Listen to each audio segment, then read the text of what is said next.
Gembira dengan sebuah taat itu ada dua. Ada gembira yang tercela, ada gembira yang terpuji. Jadi artinya senang dengan taat yang dilakukan itu kada mesti baik. Ada senang dengan taat tetapi jadinya dosa. Ada gembira dengan taat yang jadinya adalah menambah pahala.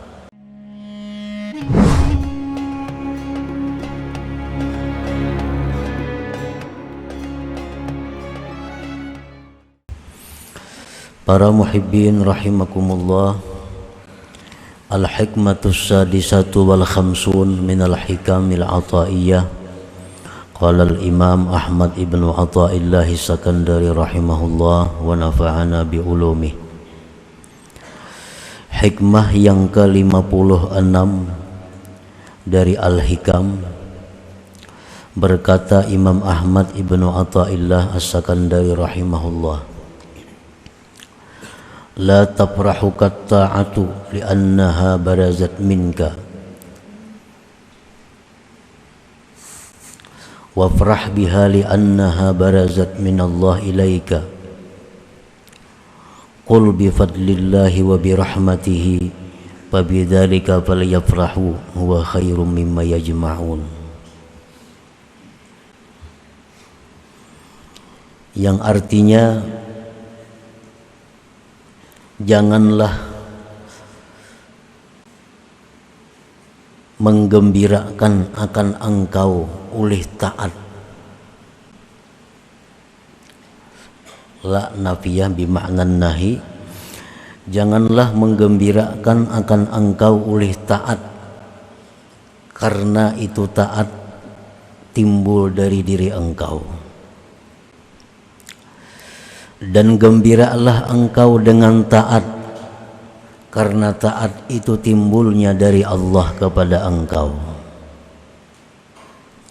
Allah subhanahu wa ta'ala berfirman, qul, katakan wahai Rasul, bifadlillah wa birahmatihi fabidzalika falyafrahu, dengan anugerah Allah, dengan rahmat Allah, maka dengan demikianlah mereka itu hendaknya bergembira.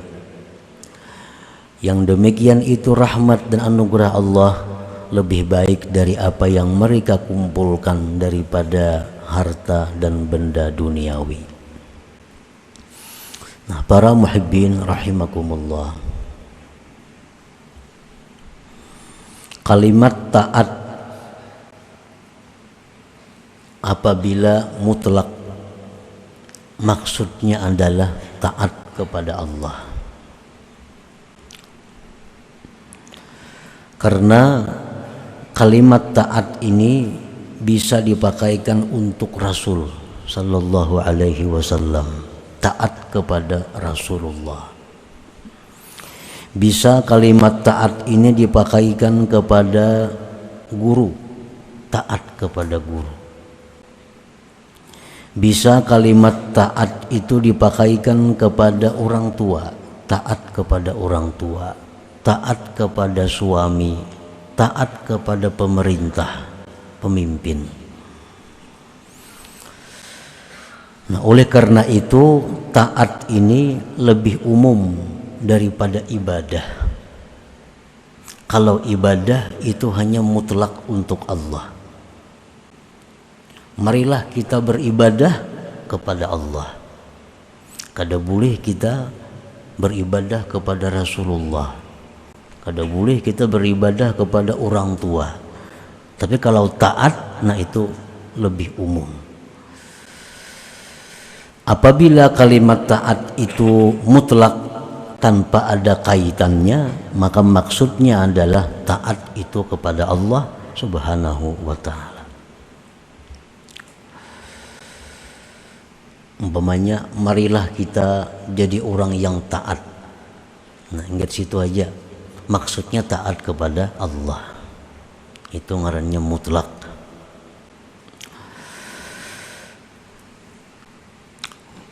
Di dalam hikmah yang sebelumnya dijelaskan tentang banyaknya kebaikan yang terkandung di dalam taat itu. Nah, oleh karena banyaknya kebaikan yang terkandung di dalam taat itu, sehingga orang-orang yang melakukan taat itu gembira hatinya. Orang-orang yang melakukan taat itu senang hatinya, karena di dalam taat itu sangat banyak terkandung kebaikan-kebaikan baik duniawi atau ukhrawi.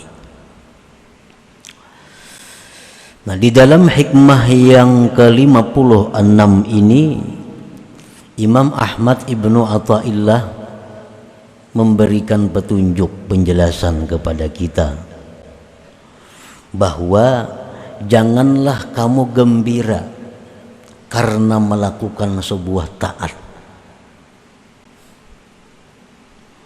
apabila engkau pandang taat itu dari diri engkau. Bergembiralah dengan taat apabila kamu pandang bahwa taat itu merupakan anugerah Allah Subhanahu wa ta'ala. Nah, oleh karena itu, al-farahu bit ta'at kismani, kismun mazmum wa kismun mahmud. Gembira dengan sebuah taat itu ada dua. Ada gembira yang tercela, ada gembira yang terpuji. Jadi artinya senang dengan taat yang dilakukan itu kada mesti baik. Ada senang dengan taat tetapi jadinya dosa. Ada gembira dengan taat yang jadinya adalah menambah pahala. Kismani, kismun mazmum wa kismun mahmud. Fal mazmumu bermula yang dicela, kal farahi bit ta'at min haitsu zuhuruha min nafsihi wa haulihi wa quwwah wa huwa al ujbul muhbitu lit ta'at wal ujbu mamba'us syurur. Bermula yang dicela seperti gembira dengan taat, dari sekira-kira timbulnya taat itu daripada diri dan daya upayanya. Inya ini kasukaan kawa puasa 4 bulan berturut-turut. Kasukaan kawa puasa. Nah, itu tercela. Inya kasukaan kawa sembahyang semalaman itu 100 rakaat. Suka banainya kawa sembahyang tuh 100 rakaat. Nah, sukanya itu kada boleh, tercela. Inya suka benar kawa berumrah sehari 3 kali, sukanya gembira. Nah, itu tercela, karena itu termasuk ujub yang menggugurkan pahala. Di samping itu, ujub itu sumber segala kejahatan-kejahatan lain. Orang nang kahimungan kau berbuat taat itu kayaknya bisa sombong. Orang nang kahimungan kau banyak berbuat taat itu inya bisa merimihkan orang lain.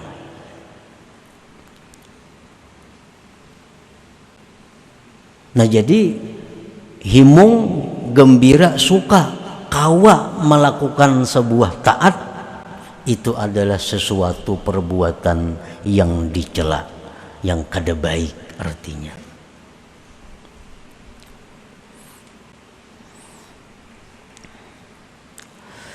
Wa kal farahi biha lima yara annahu biha istahaqqat thawab minallahi ta'ala.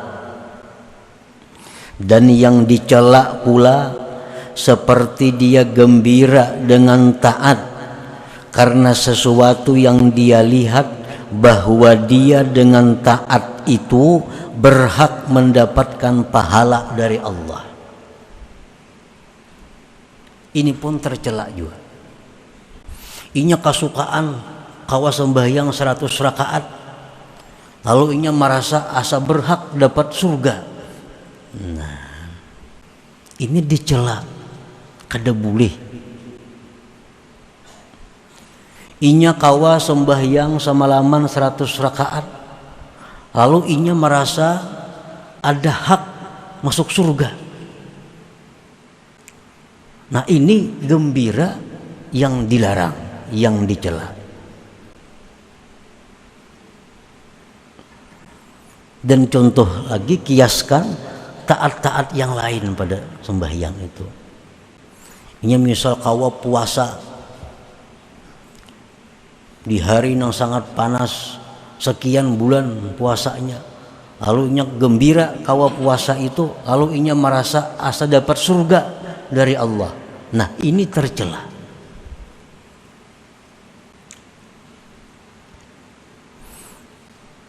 Karena kenapa dicela? Karena bagaimanapun ibadah yang kita lakukan itu, betapapun banyaknya, betapapun beratnya, itu kada akan sanggup untuk ditukarkan dengan surga Allah Subhanahu wa ta'ala. Rasulullah sallallahu alaihi wasallam bersabda, la yudkhila ahadan amaluhul jannata. Tidaklah bisa memasukkan akan seseorang amal ibadahnya itu akan surga. Ujar sahabat, qalu wala anta ya Rasulullah, pian pangka itu jualah. Amal pian tu kada kawala memasukkan pian ke surga. Qala wala ana, amalku pun, ujar Nabi, kada kawa memasukkan aku ke surga. Illa ayataghammadani Allahu birahmatih, kecuali bahwa Allah melimpahkan rahmatnya kepadaku. Nah, para muhibbin rahimakumullah. Jadi amun kita kahimungan kawat berbuat taat, lalu kita asa dapat surga, nah itu tercela.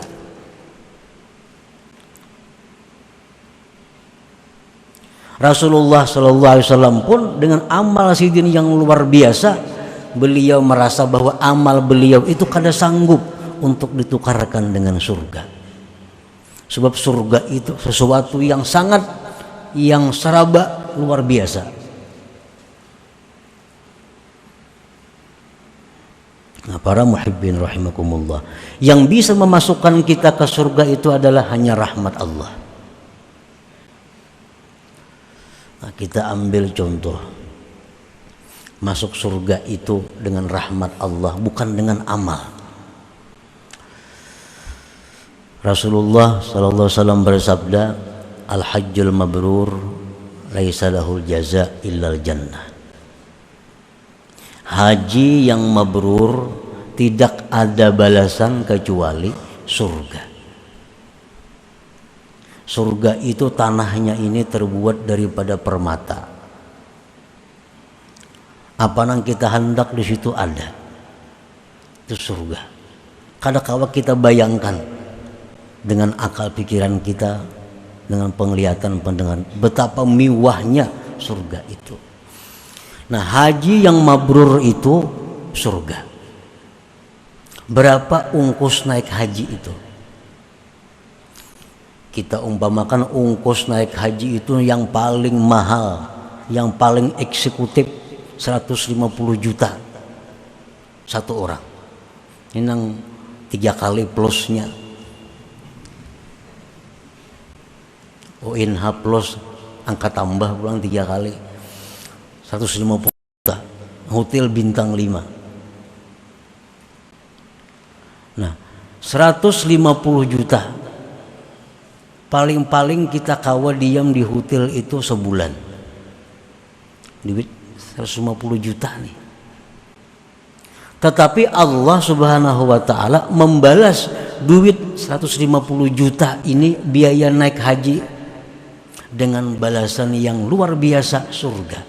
Ini menunjukkan bahwa rahmat Allah. Kalau duit itu kan cukup nukari surga. Duit 150 juta kada akan mampu menukari surganya Allah.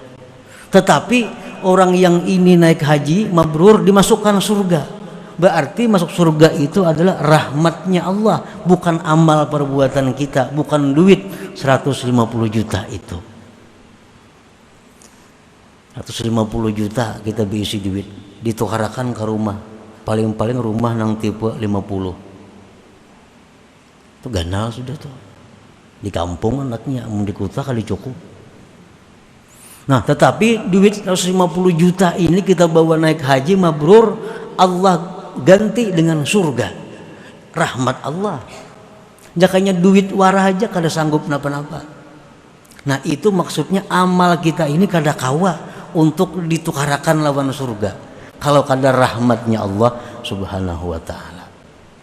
Jadi amun kita beribadah, taat kepada Allah, lalu gembira kita asa dapat surga, nah itu tercela. Amal kita kada napa-napanya, kada kawa ditukar dengan surga itu. Nah, para muhibbin rahimakumullah, kita ambil contoh lagi. Orang yang menuntut ilmu dari rumah berangkat menuntut ilmu, niatnya ikhlas karena Allah. Ini dibalas oleh Allah dengan beberapa gedung di dalam surga. Sekali turun ke pengajian, dibalas Tuhan di dalam surga, diberi gedung lengkap dengan fasilitas dan khadam-khadamnya dan bidadarinya. Nah, sekali turun dari rumah kita menuntut ilmu, duduk 2-3 jam pamannya, dapatnya ganjarannya oleh Allah gedung nang lengkap. Ini rahmat, bukan memandang amal kita. Amal kita kayak apa? Mulai rumah tulak ke pengajian itu 3 jam. Mungkinlah dapat seitu ganjarannya, kada mungkin kalau kada rahmat. Orang pamannya kampanye. Nah, kampanye disuruh hadir paling-paling dapat baju salambar, nasi sabungkus, duit 50.000 paling banyak.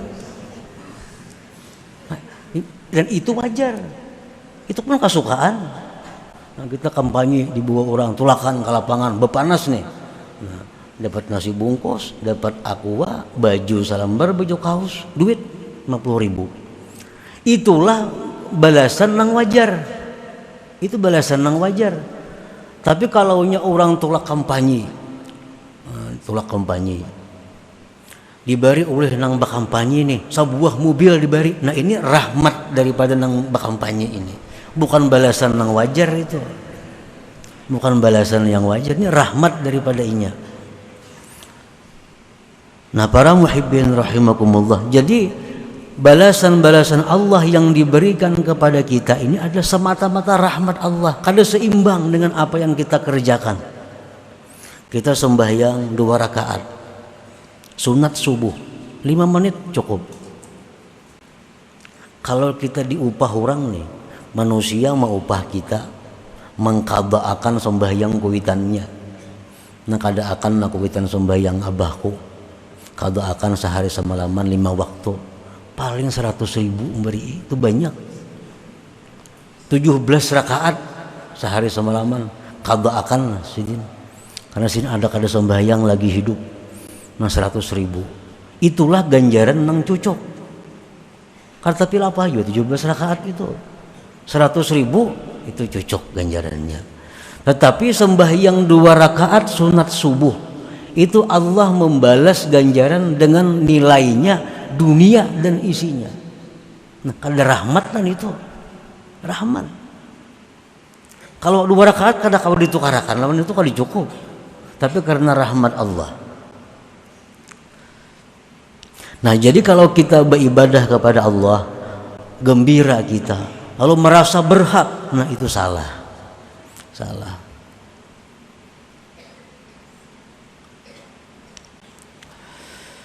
Itu gembira yang tercela tadi. Wa kal farahi biha lima yara annahu biha atqa min ghairihi. Gembira dengan taat tercela juga karena sesuatu yang dia lihat bahwa dia lebih takwa dari yang lainnya. Nah, ini sembahyang 100 rakaat kasukaan kawan lain gerenang kawannya. Nah, ini kasukaan kau puasa 4 bulan Rajab, Sa'ban, Ramadan, puasa kawa berturut-turut. Orang kadang sanggupnya, inya kawa, inya kasukaan. Salah itu.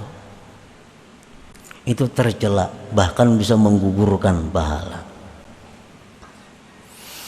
Nah, para muhibbin rahimakumullah, gembira dengan taat yang model seperti tadi, itu gembira nang bisa meruntuhkan pahala taat itu sendiri. Wal mahmudu, bermula yang dipuji. Berbuat taat, gembira kita, ini dipuji, jadi bertambah pahala.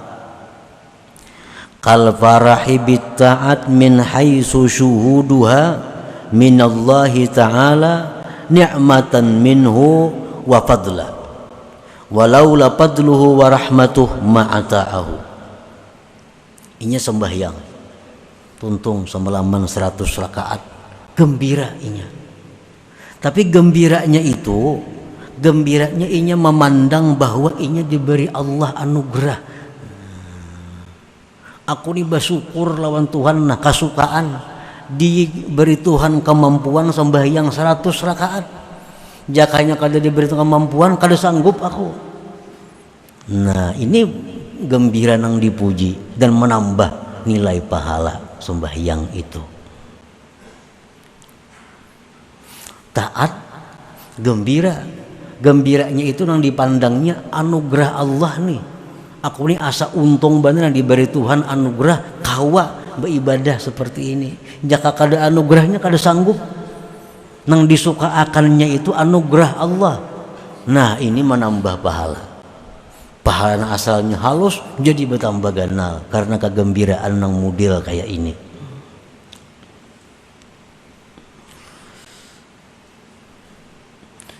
Kal farahi bit ta'at min haitsu syuhuduha minallahi ta'ala ni'matan minhu wa fadla walaula fadluhu wa rahmatuhu ma'ata'ahu. Wa kal farahi biha min haitsu innaha alamatu hubbillah wa sababun fil qurbi wa la yarawna li anfusihim haula wala quwwah. Dan gembira yang terpuji pula adalah gembiranya dia dengan taat. Dari sekira-kira bahwa taat itu adalah tanda kecintaan Allah, sebab kedekatan dengan Allah, dan mereka tidak melihat bagi diri mereka kemampuan dan daya upaya. Ini berbuat taat, suka. Kenapa maka suka? Karena taat ini tanda disayangi Tuhan. Nah, dan inya menganggap bahwa taat itu semata-mata bukan daripada kekuatan dirinya. Taat itu bukan kemampuan dirinya. Taat ini adalah alamat bahwa aku ini dicintai Allah. Nah, bila mana kita gembira dengan demikian, maka gembira itu gembira yang terpuji, gembira yang menambah nilai pahala, itu taat tadi. Nah, para muhibbin rahimakumullah, wal farahul mahmud huwal musyar bi qaulihi sallallahu alaihi wasallam, gembira yang dipuji itu ialah yang diisyaratkan sabda Nabi sallallahu alaihi wasallam, man sarrathu hasanatuhu fahuwa mu'min. Ujar Nabi, siapa nang gembira menyenangkan akan dia oleh kebaikan-kebaikannya, dia senang berbuat baik, maka itulah orang yang beriman. Orang tuh berbuat baik senang, itu orang beriman. Tapi senangnya itu adalah senang dengan model yang kayak tadi. kawa berzikir, kawa menuntut ilmu, inya suka. Kenapa suka? Karena aku dapat pertolongan Allah. Kenapa suka? Karena aku dipilih Allah untuk beribadah. Nah, nang disuka akannya itu pilihan Allah itu yang disuka akannya. Bukan taat nang inya gawe itu nya kada itu yang disuka akannya. Bukan sembahyang itu yang dihimungakannya kada. Tapi nang inya himung itu inya dipilih Allah untuk jadi orang nang penyembahyang itu nang disuka akannya. Nah, ini nang terpuji kegembiraan. Ini nang terpuji kehimungan tadi. Atau nang terpuji tadi yang kedua ini adalah bahwa dia berbuat taat, dia gembira. Karena apa gembira? Karena taat ini tanda kecintaan Allah. Berzikir kawa 10.000 tuntungnya suka. Kenapa suka? Karena zikir banyak ini tanda kesukaan Allah. Itu yang membuat gembira aku. Nah, ini menjadi nilai pahala tersendiri, menambahi nilai pahala yang sudah ada. Nah, para muhibbin rahimakumullah. Jadi jangan mantang-mantang kita ini kau berbuat taat lalu gembira lalu jadi kebaikan, kada. Bisa-bisa gembira itu meruntuhkan pahala taat kalau salah-salah gembiranya, dan bisa-bisa gembira itu menambah nilai taat apabila gembiranya nang cucuk nang terpuji ini. Nah, para muhibbin rahimakumullah, selanjutnya hikmah yang ke-57.